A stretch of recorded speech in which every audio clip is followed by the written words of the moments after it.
आज जो union budget पेश किया गया माननीय वित्त मंत्री साहिबा के द्वारा, बड़े दुख से कहना पड़ रहा है कि उसमें पंजाब का कोई नामो निशान ही नहीं है। इससे पहले 26 जनवरी की झांकी पंजाब की गायब थी, रिपब्लिक डे से पंजाब गायब था, अब देश के बजट से पंजाब गायब है। ये समझ नहीं आती कौन सा बदला ले रहे हैं ये पंजाबियों से।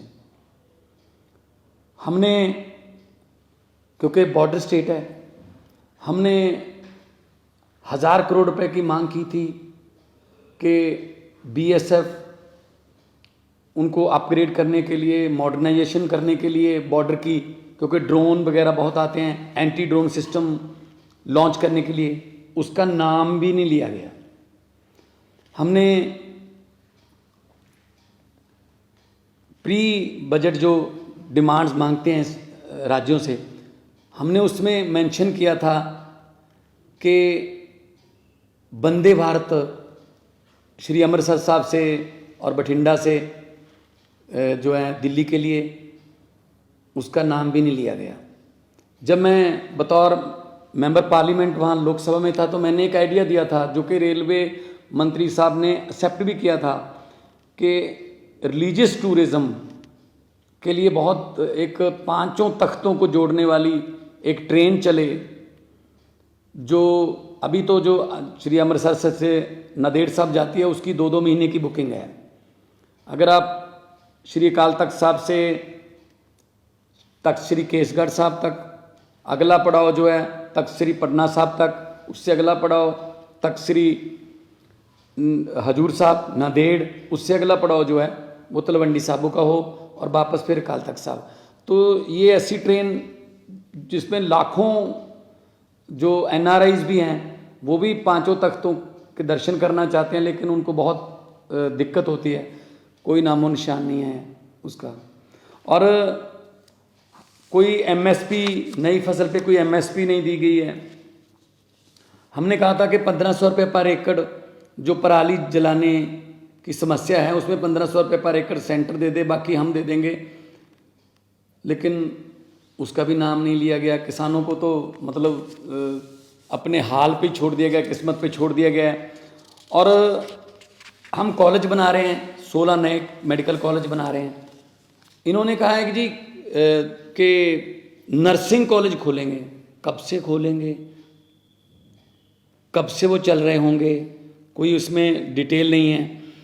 और सबसे बड़ी बात है कि शेड्यूल ट्राइब्स के लिए काफ़ी सहूलतें दी गई हैं, अच्छी बात है, लेकिन शेड्यूल कास्ट के लिए कोई भी ऐसी स्कीम नहीं है कि जो शेड्यूल कास्ट हैं, एससी हैं, बीसी हैं, जो पिछड़े वर्ग से हैं, उनको ऊपर उठाने के लिए, उनको उनका जीवन स्तर ऊपर उठाने के लिए कोई पैकेज हो।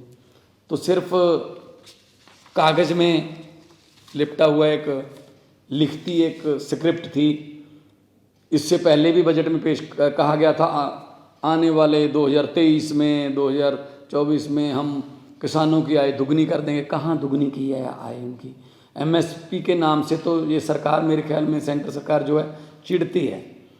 तो किसानों से एक किस्म का बदला लिया गया है, क्योंकि उन्होंने आंदोलन किया था, इतना बड़ा आंदोलन किया था, तो किसानों के बारे में कुछ नहीं बोला गया, कोई एमएसपी नहीं दी गई। और पंजाब एक बॉर्डर स्टेट है, हमें बहुत चैलेंजेस हैं। हमारी पुलिस को अपग्रेड करने के लिए, हमारे बॉर्डर को अपग्रेड करने के लिए हमने एक सजेशन दिया था कि जो तार के पार 3-3, 4-4 किलोमीटर तार के पार ज़मीन है, क्यों ना तार को हम 200 मीटर तक ले जाएं। इंटरनेशनल लॉ है कि 150 मीटर तक आप लेके जा सकते हो, लेकिन हम कहते हैं 200 मीटर तक ही ले जाओ, ताकि जो तार के पार जिनकी ज़मीन है वो किसान जो हैं उनको आई कार्ड दिखा के, और बीएसएफ का भी टाइम उनकी फिस्किंग में, तलाशी लेने में जाता है, बीएसएफ खुद जाती है खेती करवाने के लिए, तो कि 200 मीटर तक तार ले जाएं तो बहुत सी ज़मीन जो है वो तार से इधर आ जाएगी, बहुत किसानों को फ़ायदा हो जाएगा। उसका कोई मेंशन नहीं किया गया। तो मुझे तो लगता है ये कोई बदला ले रहे हैं पंजाब से, लेकिन पंजाब जो है वो एक ऐसी स्टेट है जिसने 90% कुर्बानियाँ देश को आज़ाद करवाने में और अभी भी देश की आज़ादी को कायम रखने में हम कुर्बानियाँ दे रहे हैं।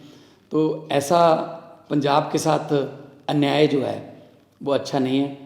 और हम जब डिमांड फॉर ग्रांट्स बजट पे डिबेट चलेगी तो हमारे जो साथी सांसद हैं राज्यसभा में, हम ये बातें माननीय वित्त मंत्री जी को याद कराएंगे कि पंजाब को आप देश का हिस्सा मानो, पंजाब को देश में से मनफी नहीं कर सकते, क्योंकि पंजाबी हैं जो पूरे देश को खाना भी खिलाते हैं, पंजाबी हैं जिन्होंने हरा इनकलाब ला के देश को अनाज के मामले में जो आत्मनिर्भर बनाया था। तो अब उनको ऐसे छोड़ना, लावारिस छोड़ना अच्छी बात नहीं।